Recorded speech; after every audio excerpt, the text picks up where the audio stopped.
Star Empress 222 Tarot and Astrology Guide here. This is part 2 for the Divine Masculine reading. So I asked the Archangels if Divine Masculine is maturing. Okay, so we've got the Seven of Pentacles here. Okay, with the King of Pentacles. And the World card. I'll put that there.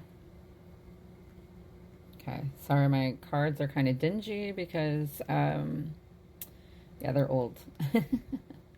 They're a few years old. They've been used a lot. If you feel like gifting me a new deck, my link is in my bio, I think. If not, I'll put it in the comment section, but I could always use new decks. So yes, the Divine Masculine is maturing, but slowly, internally, and quietly. Okay. If I fudge up on my words, I'm going to blame Mercury retrograde. Okay. So, but the King of Pentacles shows that that the masculine is focused on becoming more stable and reliable here. Okay. And I'm hearing man enough, not just financially, but in how they show up. So with the Seven of Pentacles, they're reevaluating the long-term decisions and realizing certain seeds take time to grow. And the World says that they're at the end of a cycle. Okay, this could be karmic, personal, or even their old ways of being. So a chapter is closing here, but they're not quite ready to leap into the next one. But their soul knows it's time to grow. It's their ego that still needs catching up. So with the Hermit, Judgment, and the Five of Cups here, they're deeply reflecting on your connection, and they're doing so in a quiet internal process of review. So the Hermit is like, it's Virgo energy and shows that they're doing it alone, away from distractions. The Judgment is soul reckoning, a time of karmic review and inner awakening. And the Five of Cups confirms that they regret how things played out. So they're likely reflecting on your past, the pain that they caused or endured, the missed opportunities. They don't feel proud of themselves for how they handled it. They may not say it, but your silence made space for them to finally sit with their truth. And if you're in no contact, Divine Feminine, what are their thoughts on you not reaching out? So with the Four of Cups here, the Five of Wands, and the Four of Pentacles. So at first, they may have felt numb or conflicted. They were unsure how to process the shift, the end of a cycle, the breaking of the pattern. So the Four of Cups says that they may have taken your energy for granted or felt a void but ignored it. But now the silence is creating inner tension with the Five of Wands.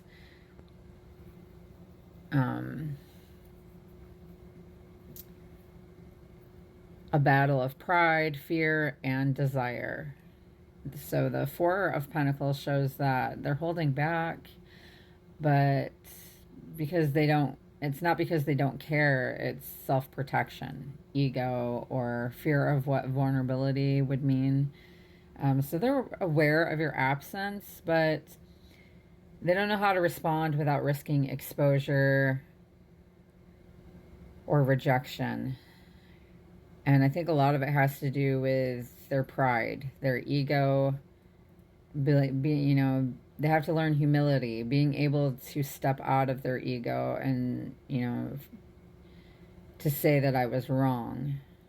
And, you know, it's not even necessarily that they're wrong,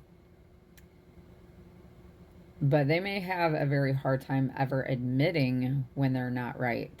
You know, how they could have handled things differently in a healthier way, possibly. So is the divine masculine having feelings about you and thoughts of the connection? So with the Lovers, Two of Cups, Hierophant, and the Sun and Six of Wands, yes, profoundly. These are sacred union cards. So the Lovers, they feel a deep spiritual bond and know that you're not just any connection. And with the Two of Cups, they remember the mutuality, the soul recognition, the love that you shared. And the Hierophant, I feel like this is being spiritually led, and you could, you're married in the spiritual realms. So they may see you as someone that they could commit to long term, but they haven't figured out how to align with that path yet. And with the Sun and the Six of Wands, you represent light, admiration, and inspiration. And they may see you as having outgrown them, and it scares them, but it's also motivating them because you lit something up in them that they haven't felt anywhere else. And the silence, it's echoing that truth more loudly than your words ever did. Are they having clarity or breakthroughs? With the Ace of Swords and the Seven of Cups. So the Ace of Swords is showing truth is cutting through them, cutting through the illusion. And after a long period of emotional confusion with the Seven of Cups, not being sure about what they want, or, going with their ego as far as what they thought they wanted, they're beginning to see what really matters now. So they're starting to wake up to the reality of what they lost or let go of. It doesn't mean that they're ready to act on it yet, but the seed of clarity has been planted. And are they thinking of returning or starting over? With the Fool card here, yes, there's a yearning to reset, try again, reach out, or reconnect, but it's still in the impulse stage. The Fool is beginner energy, so they may be fantasizing about reaching out or wondering what would happen, but still hesitating due to having fear or uncertainty.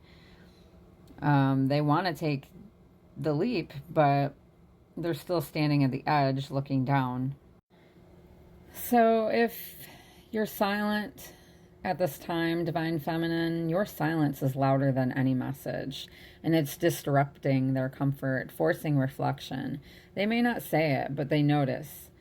And they're wondering, is she really not coming back this time? What does that mean about me? What, about what I lost? So they are maturing, but it's happening through inner storms and solitude.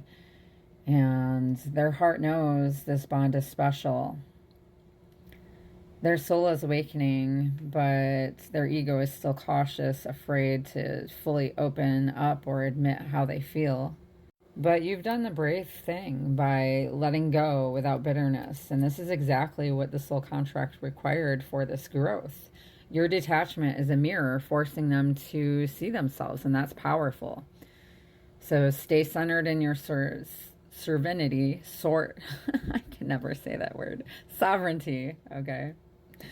If they're meant to return, they'll return as a better version of themselves that can meet you where you are and not where you were. So if this reading resonates for you and you would like a more personal reading, I do all kinds of readings. I also do science tree and composite charts for astrology to find your your karmic ties or like what your bond entails and all that fun stuff. There's so much to learn, so much to know. I also do soul-aligned birth chart readings to help you know your purpose, and tarot readings aligned around the energy of a concern, whatever concern that you have, or if, you're seeking clarity. So my link will be in the comment section. I believe it's also in my bio. So I'm sending you lots of love and light. Till next time, my friends. Namaste.